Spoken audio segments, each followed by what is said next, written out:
Bendecidos todos. Es para mí un privilegio nuevamente estar a través de este medio con todos ustedes, con esa maravillosa presencia de escogidos, de los inscritos en ese libro de la vida antes de la fundación del mundo, que han sido predestinados. Hay un predestino y un proyecto para cada uno de ustedes, para cada uno de nosotros, para ser herederos de unas promesas, como lo hemos dicho en videos anteriores, que están hoy vigentes y para las cuales Dios juró por dos cosas inmutables para que fueran certeras, reales para ti y para mí esas promesas. Porque dice que las promesas fueron dadas a Abraham y a su simiente. Yo declaro que tú eres simiente de Abraham. Por lo tanto, eres un bendecido, un calificado para prosperar, a fin de que en la tierra, debajo del cielo en el cual estamos, no se nos sea negado nada. Mientras que tú y yo, como escogidos, caminemos en los principios de reino. En este espacio Semillas de Verdad tenemos como misión compartir la palabra, llevarte una palabra fresca, pero es la misma palabra destinada antes de la fundación del mundo, una palabra eterna que estuvo y está en el corazón de Dios. Y a través de este medio, hoy compartimos estas semillas de verdad, declarando que tú tienes un corazón dispuesto, disponible, fértil, para que esta semilla de verdad, de principios de reino y de conocimiento, sea sembrada. Y como es sembrada en un escogido, esta semilla, creo firmemente con mi corazón, que dará su fruto al 30, al 60 y al 100 por uno. Esos porcentajes no nos habla que unos van a dar más fruto que otros, nada más, sino que nos habla de que esto es algo progresivo. A medida que vamos recibiendo conocimiento y se nos van abriendo las escrituras, se nos van revelando, entonces vamos creciendo de un 30, de un 60 hasta un 100 por uno. Porque por allá nos dice en Proverbios que la luz de la aurora va en aumento hasta que el día es perfecto. Y tú y yo hemos sido predestinados para llegar a la estatura de un varón perfecto. Y ese crecimiento se da a través del conocimiento. Y ese es nuestro propósito a través de este espacio Semillas de Verdad. Hoy quiero compartir contigo un tema de repente poco conocido, pero no por eso que le falta verdad. Y el tema es una segunda gracia. En 2 de Corintios, capítulo 1, versículo 15, voy a leer desde el versículo 12 para que tengamos idea de qué era lo que Pablo estaba hablando. Esta carta fue dirigida del apóstol Pablo hacia los corintios. Y le dice, porque nuestra gloria, o sea, la de él y la de su equipo ministerial, es esta, el testimonio de nuestra conciencia, que con sencillez y sinceridad de Dios, no con sabiduría humana, sino con la gracia de Dios, nos hemos conducido en el mundo y mucho más con ustedes. Versículo 15. Con esta confianza quise ir primero a ustedes, para que tuvieran una segunda gracia, y por ustedes pasar a Macedonia, y desde Macedonia venir otra vez a ustedes, y ser encaminado por vosotros a Judea. Él dice, yo quiero venir nuevamente a ustedes, para que ustedes en esta oportunidad reciban una segunda gracia. Quiere decir que ellos en una oportunidad habían recibido una primera gracia. Ahora, ¿qué son la primera gracia y la segunda gracia? Porque estoy segura que todos hemos escuchado la palabra gracia. Pero como hemos hablado en capítulos anteriores, hemos dicho que la gracia, además de ser un don de Dios, es una dispensación. Que la dispensación de la gracia se abrió una vez que Jesucristo muere, resucita y es glorificado. En Efesios capítulo 2, versículo del 8 al 10, nos dice que por gracia somos salvos, que por gracia hemos entrado a una dispensación. Recordemos que la dispensación es el tiempo en el cual Dios decide por su soberanía tratar con un pueblo específico de una manera específica. Dice Pablo que por gracia, porque a Dios le plació por su soberanía, Él decidió entonces en este tiempo tratar con nosotros de una manera específica. Y esa manera en que Dios decide tratar es una manera distinta como trabajaba o como trataba en el antiguo pacto. Porque como hemos visto también, el antiguo pacto era contentivo de una serie de ritos, de una serie de leyes, de una serie de cosas que se hacían con el fin de obtener una justicia. Que como lo vemos también por el apóstol Pablo, esa justicia jamás fue alcanzada hasta que llegó Jesucristo y cumplió con toda la ley y cerró entonces ese pacto y abrió el pacto de la gracia. Pero para que nos podamos entender mejor, yo te quiero invitar a que abras tu Biblia, ya sea electrónica, ojalá que no fuera electrónica, porque de repente electrónicamente nos podemos poner a chatear y hacer otras cosas y nos distraemos de la palabra. Te invito a que abras tu Biblia en Lucas capítulo 24 del 1 al 5, porque te quiero dar una ilustración de lo que es la primera gracia. Dice: el primer día de la semana, muy de mañana, vinieron al sepulcro trayendo las especias aromáticas que habían preparado, y algunas otras mujeres fueron con ellos. Y hallaron removida la piedra del sepulcro. Y entrando no hallaron el cuerpo del Señor Jesús. Aconteció que estando ellas perplejas por esto, he aquí se pararon junto a ella dos varones.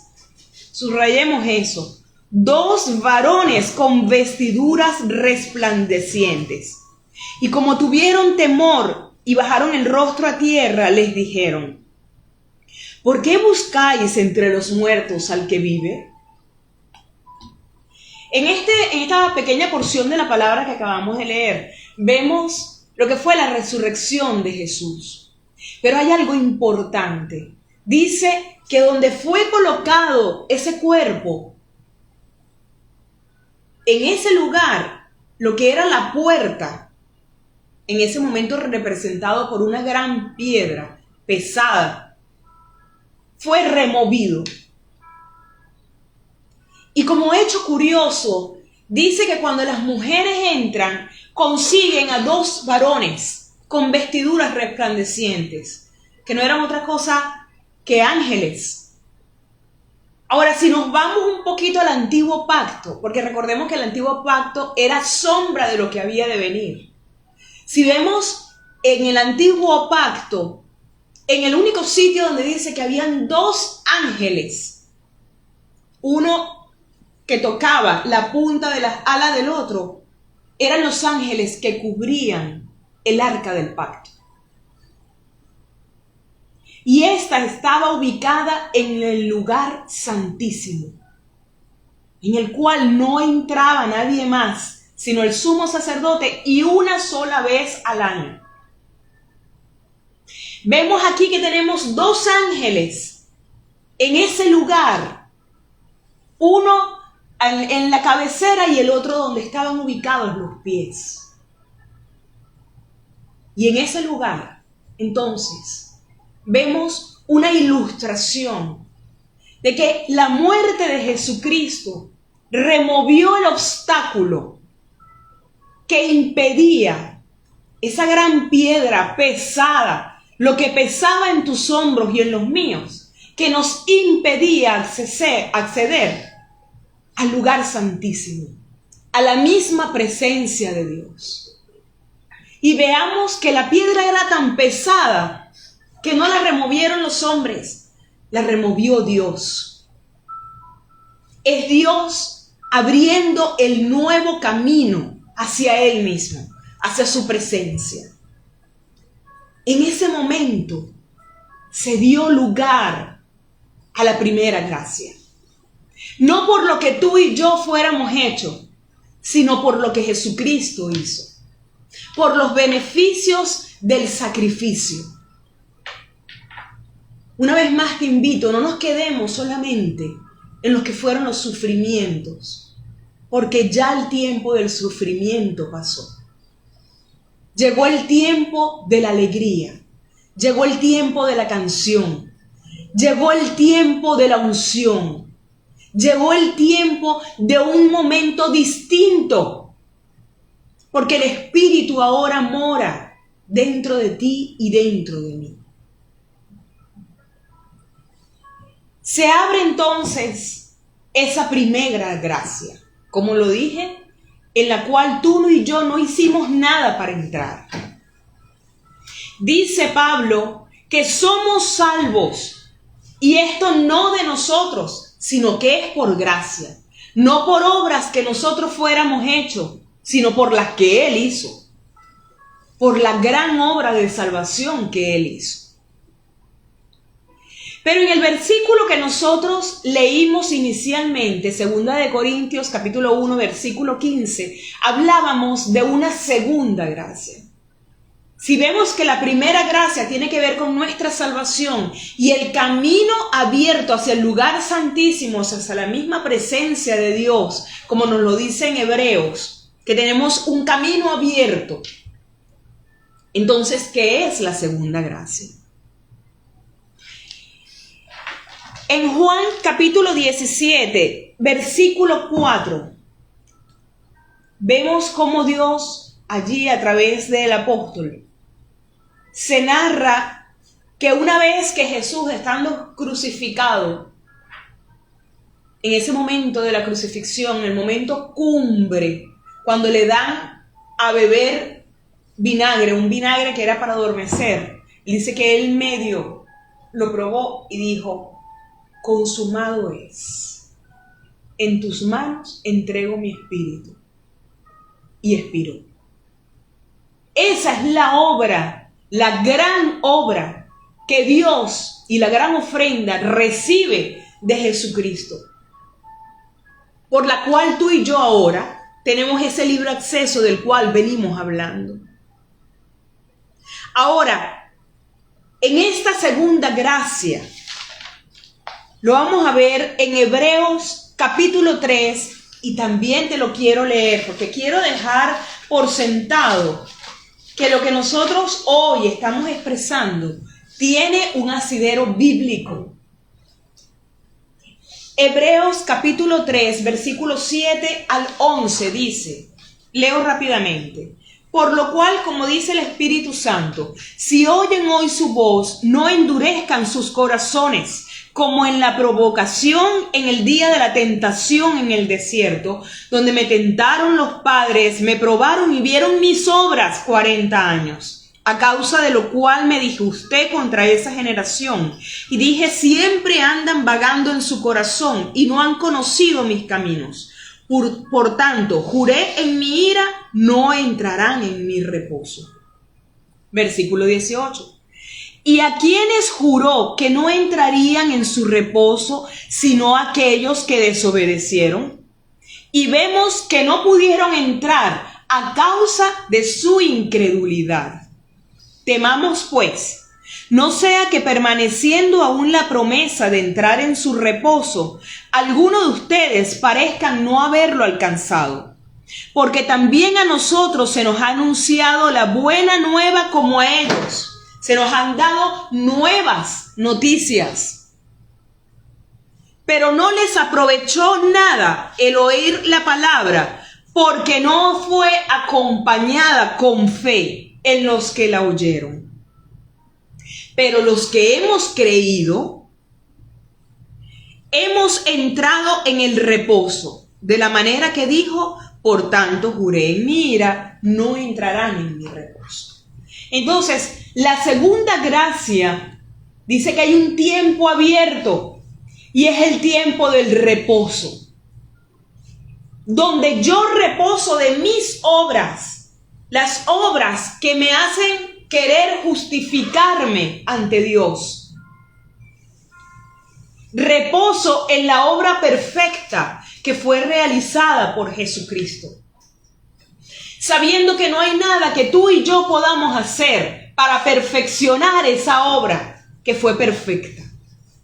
No hay nada que tú y yo podamos hacer. No podemos ayunar, no podemos estar nada más de rodillas.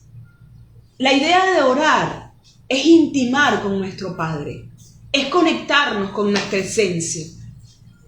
Pero no es para romper maldiciones, no es para hacerme merecedor ante Dios. Ayunando yo no puedo perfeccionar mi vida. Dice Pablo, el mismo apóstol de la gracia, que ese tipo de cosas, ese tipo de obra, tienen un cierto nivel de mérito, pero que no tienen ningún resultado, estoy parafraseando, contra los apetitos de la carne.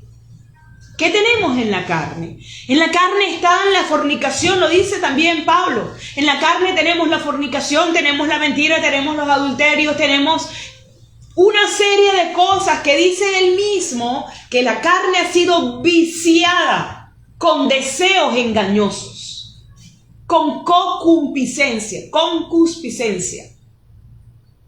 que no es otra cosa que deseos engañosos. Y que por mucho que tú y yo pudiéramos ayunar 40 días, 30 días, no vamos a calmar esos deseos engañosos. Pablo dice: haced morir pues lo terrenal en ustedes. Pero no solamente dice hagan morir lo terrenal, dice alimenta el hombre interior, porque ese es el que te va a hacer fuerte ante el hombre exterior, que es la carne. Pablo también nos dice que echemos fuera a la esclava, porque no heredará el hijo de la esclava, la carne. Dice que son alegorías son ilustraciones, son parábolas. Dice, no va a heredar la carne junto con el espíritu. Recordemos que nuestra ciudadanía es celestial, nuestra esencia es divina. Esta carne está viciada ciertamente, pero dice Jesucristo que nuestro espíritu está presto para Él, está abierto para Él. Entonces, el hecho de entrar en su reposo quiere decir que ya yo dejo las obras. ¿Qué te estoy diciendo? ¿Que seas menos espiritual? No. Ocúpate en estudiar, ocúpate en orar, ocúpate en meditar, ocúpate en hacer lo que tienes que hacer, pero no en obras, no en imposición de manos, no en vigilias, ayunos para romper ataduras de demonios, para ir en contra de las tinieblas. La única manera de ir en contra de las tinieblas, símbolo de la ignorancia, es con el conocimiento. Como lo dije la semana pasada, cité el texto que dice: mi pueblo pereció porque le faltó conocimiento. Debemos conocer el pacto en el cual estamos, los beneficios del pacto en el cual estamos. En Juan capítulo 6, versículo 28, nos dice algo muy curioso.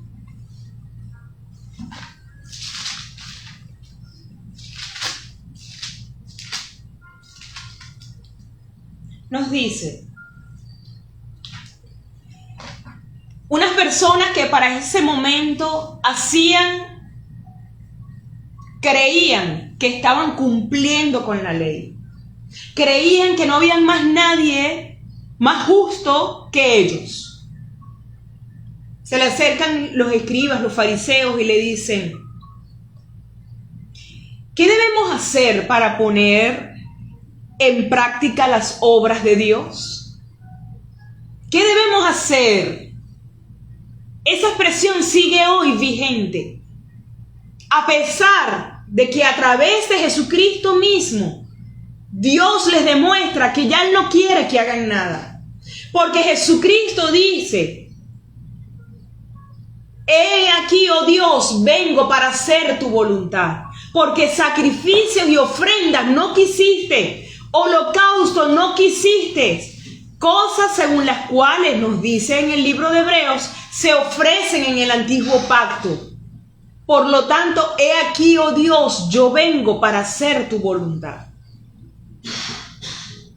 Entonces, si ya Él hizo su voluntad, la cumplió, ¿qué obras tenemos que hacer tú y yo? ¿Será que nos tenemos que ir a peregrinar en el camino de Santiago? ¿Será que tenemos que ir arrodillados para pagar una promesa? No hay nada que tú y yo podamos hacer, nada que ni medianamente se iguale al producto del sacrificio de Jesucristo en el Calvario. Entonces mira la respuesta que le da Jesús. Le dice, ¿ustedes quieren obra? Está bien. Esta es la obra de Dios. Que crean en el que Él ha enviado. Y estoy segura que todos me pudieran decir, todos los que me puedan estar oyendo y los que van a escuchar luego, pero si yo creo, no podemos creer una parte y obviar la otra.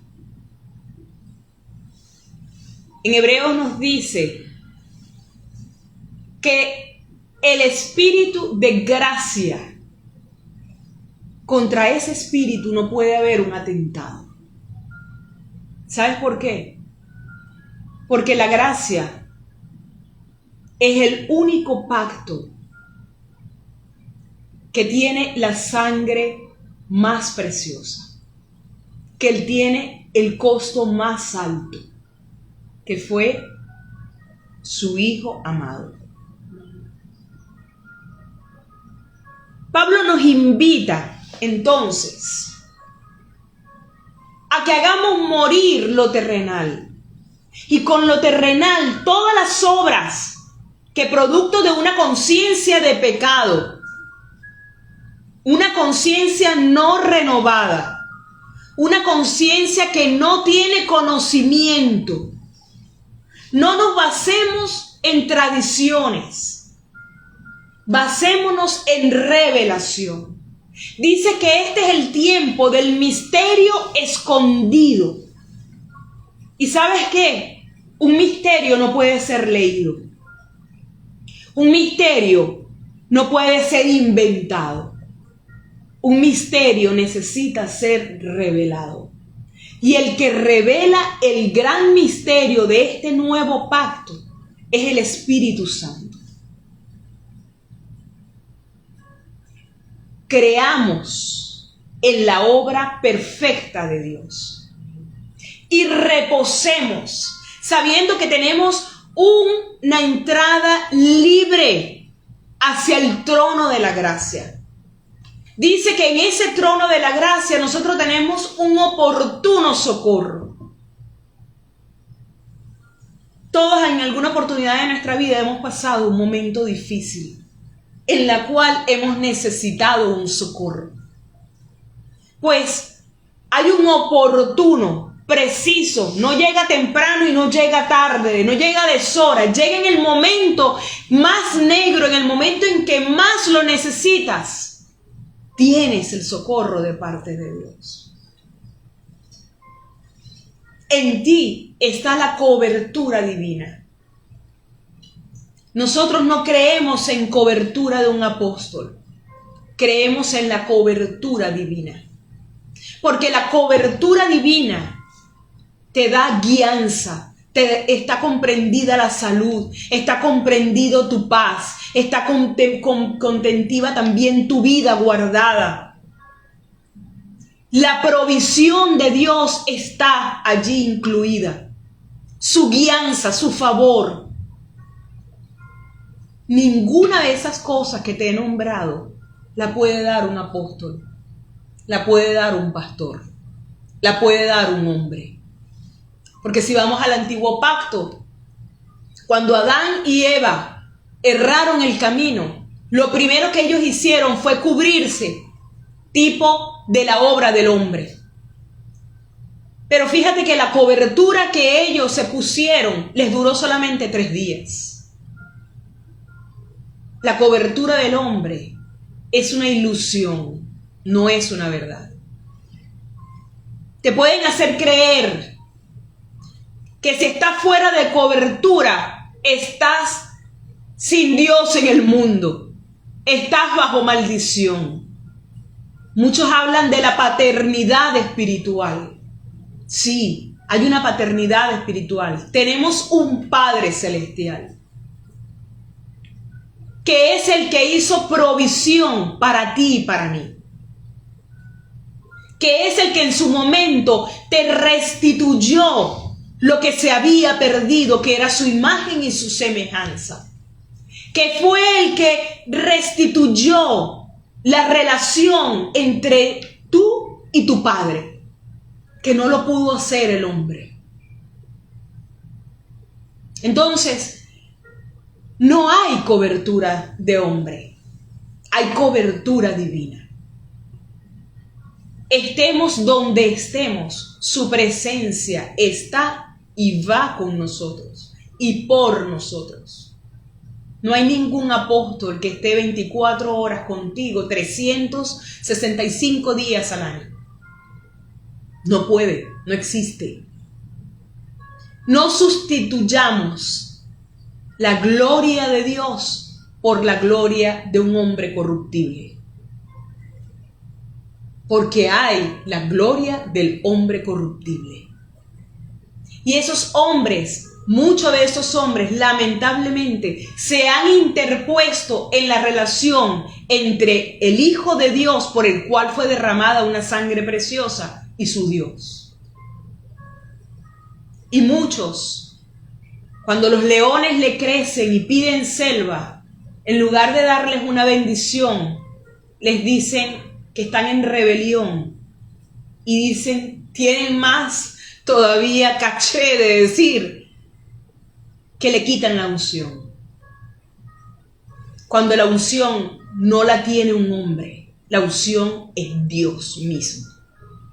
La unción solamente viene de Dios, no la da un hombre.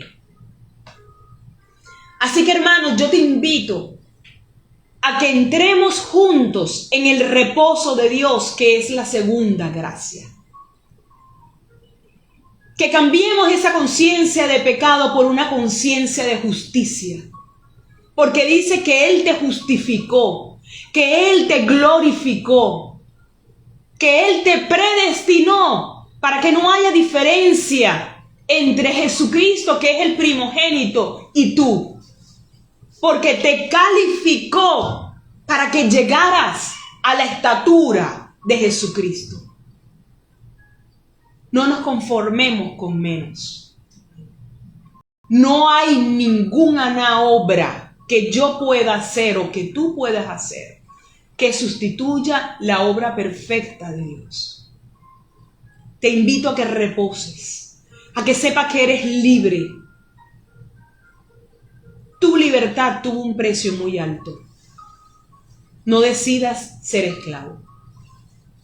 Mi nombre es Eunice de Divincenzo y es para mí un gran placer a través de este medio compartir lo que de gracia he recibido. Te lo doy de gracia, declarando que tu entendimiento es alumbrado para que sepas a cuál es la esperanza que Dios te ha llamado. Es tiempo de libertad, es tiempo de verdad. Por eso te invito a que conozcas la verdad. Muchos dicen, no, la verdad te hace libre. No, mentira.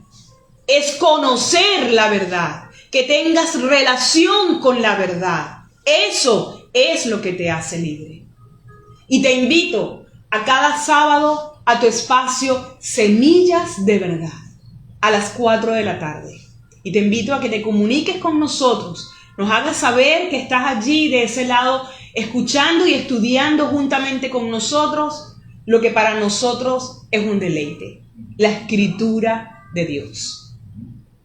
Te puedes comunicar con nosotros a través de nuestro correo elohiminternacional@gmail.com, al Instagram mifape.pf